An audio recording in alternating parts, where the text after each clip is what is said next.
syndrome. So what's the definition? What are the causes and how do you manage it? Short bowel syndrome is a disorder where there is decrease in the bowel function. So the bowel is unable to absorb the adequate amounts of nutrients, water, and electrolytes.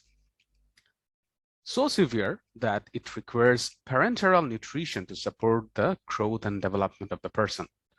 What are the causes? So bowel ischemia leading to damage to the bowel, surgery when you are removing a lot of part of the bowel, radiation damage to the bowel, Crohn's disease, especially involving the ileum, trauma, and even cancer can lead to a short bowel syndrome.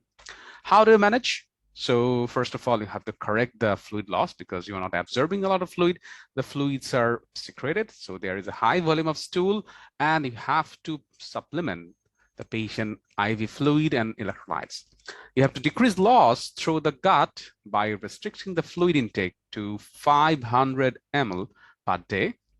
You can also reduce the bowel transit time by giving loperamide. And to reduce the gastric acid secretion, you give PPIs such as omeprazole. And to reduce the secretion of small bowel and pancreas, give octreotide. And you can increase the absorption capacity of the bowel by giving the GLP-2 agonist, which is the teduglutide. And in severe cases, you may have to do the transplant. And the indications for transplant are related to two things, civilline and liver.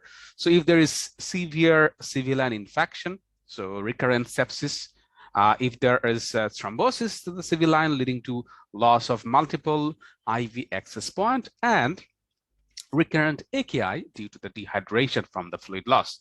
And hepatic indications are TPN-related cirrhosis or liver failure.